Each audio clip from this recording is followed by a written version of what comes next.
को जानने के बाद अब हम एकाग्रता और दिनचर्या से जुड़ी बातों के बारे में जानने के लिए आप सर से sir please come on this stage.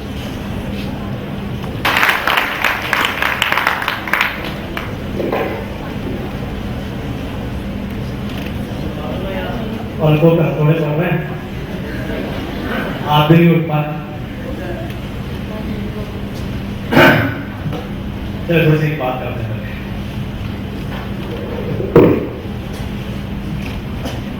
2004 की क्लास थी, ठंड के दिन, मॉर्निंग तो अंधेरा रहता है। 2004 सुबह निकला क्लास लेने के लिए। हाँ सर, ठीक है, मैं आपसे एक क्वेश्चन करूँ, बराबर बता। सुबह निकला क्लास लेने के लिए, थोड़ा जल्दी निकल गया, 7:30 का लेक्चर था। 6-6:15 बजे निकल गई, 10 अंधेरा था, ठंड के दिनों में उस समय गया कैंपस में, कार टिकाई, बाहर आया तो उधर से एक सज्जन जॉगिंग करते हुए जा रहे। अब मैंने मेरा दिमाग खराब हुआ, हो सकता है शायद पिछली रात को झगड़ा हुआ होगा घर पे कुछ, तो सज्जन को रुकवाया। नहीं वजह कुछ तो एक साइकिल जिसे टाइप होता, उसको रुकवाया और एक लंपड़ और जो महाशय एकदम बोले सुबह सुबह नहा धो के बढ़िया, मतलब फ्रेश मूड से मैं तो जॉगिंग के लिए निकला था, ये कौन है? माशाअल्लाह अक्सर तो मेरी हालत गिरी है, तो उस समय अच्छी खासी थी हालत, तो पलट के कुछ जवाब नहीं दे पाया, वो चुपचाप चला गया।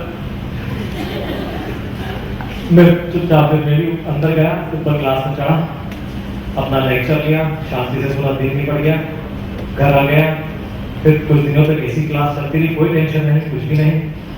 अचानक 10-12 दिन बाद कोड का एक संबंध आया क्लास में, सीधे कोड संबंध, मालूम है संबंध क्या होता है? एक नोटिस जारी हुआ और क्लास के एड्रेस का आया, कि वो आदमी तो सिर्फ मुझे ही जानता था, क्या याद नहीं, पर क्लास में गया आया कोड नोटिस, ऑफिस से बुलवा के बता, बोले सर क्या तुम इस तरह के अपराध कर रहे हो? ठीक है सर, सब ठीक है।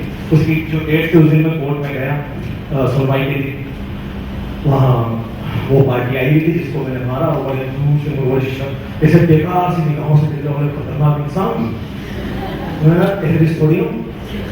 फिर भी वो आया अपने सामने कोर्ट में खड़े हो गए, जज साहब बैठे हुए थे।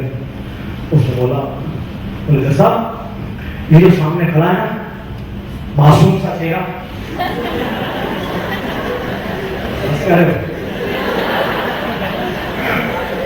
ये जो मासूम चेहरा खड़ा है, इसकी मासूमियत में मत जाओ, इसके अंदर एक बहुत ही क्रूर टाइप का एक विकृत प्रकृति वाला इंसान छुपा हुआ है, जो हर किसी को चलते हुए को मार देता है। तो उसने सब अपना कह दिया कि ऐसा है, इसको सजा मिलनी चाहिए। अब जज साहब ने मेरे से पूछा, मैंने अभी जज साहब ने पूछा आपने ऐसा किया है? मैंने कहा कि मैं थोड़ा सोचा, फिजिक्स का अध्यापक, फिजिक्स टीचर को दिखाएंगे, थोड़ा सोचा, और अचानक जो आज के दिन 3 बार ये डिस्कशन हो रही, थर्ड टाइम मैं कर रहा हूँ, पहले एक बार मैं कर चुका हूँ, फिर अभी एलएसटी सर ने किया आपको एक पर्टिकुलर टॉपिक अपनी फिजिक्स का, जो बार बार लग रहा है, मुझे अचानक न्यूटन लॉज ऑफ मोशन याद आ गया। मैंने कहा बस अब तो बच गए। अब बताओ मैं कैसे बचा हूँ? मैंने कौन से लॉ को मेरी गवाही के लिए बुलाया होगा, और गलती से अगर गलत लॉ को बुला लेता तो मुझे कौन से लॉ से सजा हो सकती है?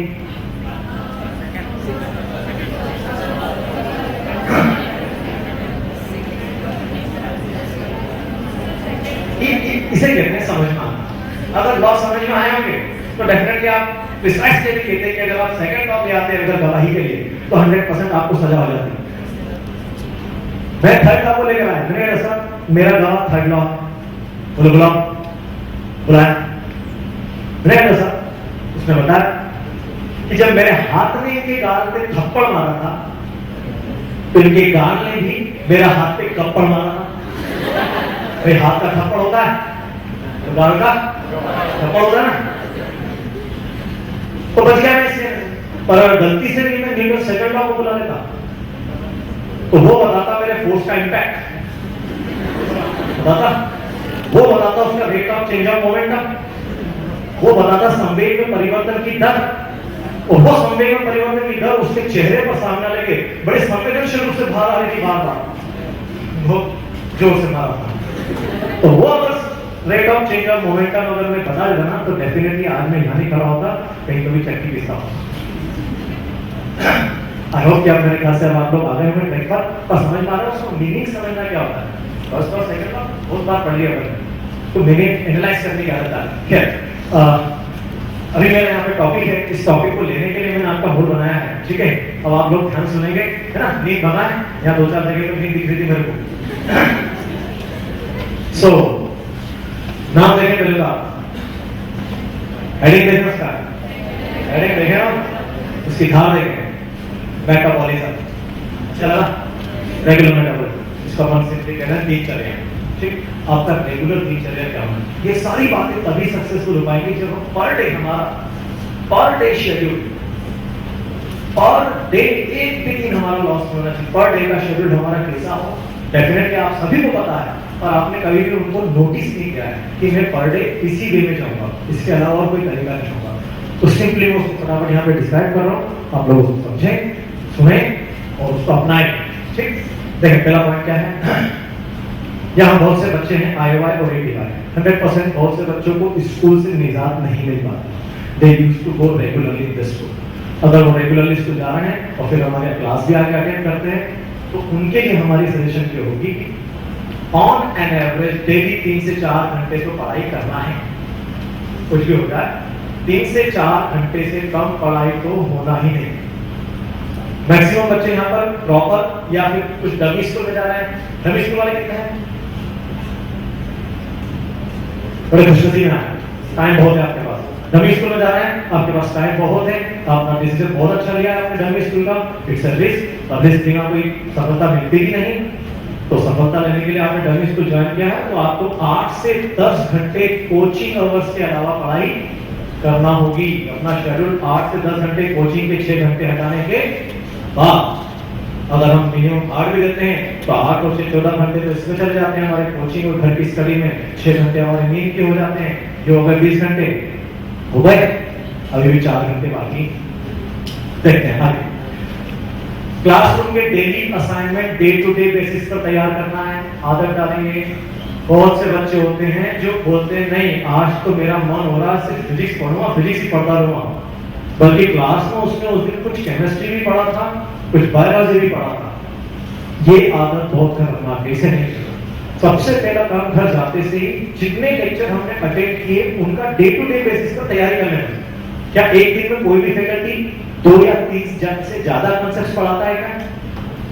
2-3 दिन में ज्यादा बोलती, 1 या 2 टॉपिक से ज्यादा, कांसेप्ट से ज्यादा वो कभी डील नहीं करता, और उन 2 टॉपिक्स को कवर करने के लिए घर पे अपने को टाइम लगता है। मिनिमम हार्डली अगर कहूं 1 घंटा लगता है,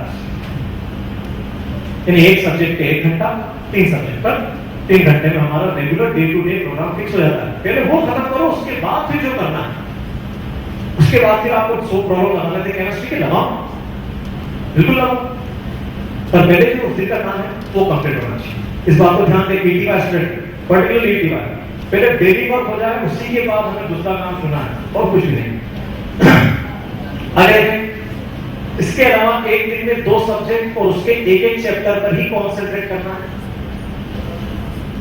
एक दिन में 2 सब्जेक्ट, मतलब वो 3 घंटे काम हो जाने के बाद फिर आप जो 2 सब्जेक्ट पढ़ने वाले हैं, मतलब जो बचा हुआ टाइम पढ़ने वाले हैं, उसमें से 2 ही सब्जेक्ट पढ़ेंगे।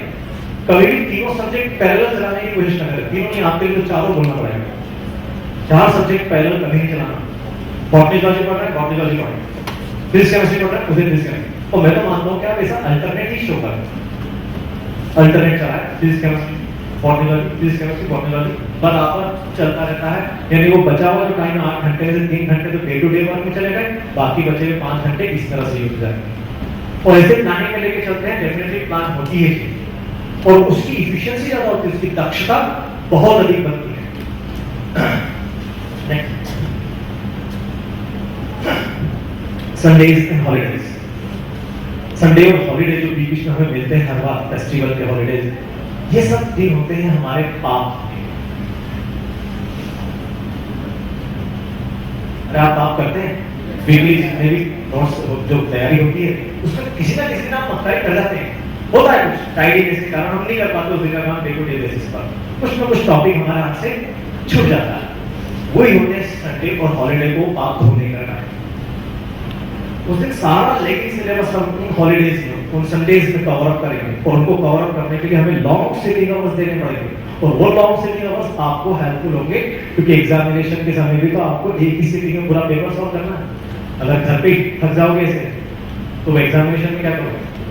वहाँ बहुत लंबा बैठना है और वहाँ बहुत तंग माहौल होगा, आजू बाजू वाले दिए चाह रहे होंगे आंसर में आंसर, उनको देख के पहले दिमाग खराब। तो उस तंग माहौल में बैठने की आदत डालनी है, तो इसके लिए पहले आप घर पे लॉन्ग सिटिंग आवर्स दें, तो संडे और हॉलीडे उसके लिए बेस्ट दिन होते हैं। ये आपकी प्रैक्टिस कराने में बहुत सहायक होगा। लॉन्ग सिटिंग आवर्स की प्रैक्टिस उन्हीं दिनों में की जाती है। हम डे टू डे पर इसकी प्रैक्टिस नहीं कर सकते कि आप स्कूल भी जा रहे हैं, क्लास भी आ रहे हैं और फिर लॉन्ग सिटिंग आवर्स घर पे दें, ये संभव नहीं हो पाता। नेक्स्ट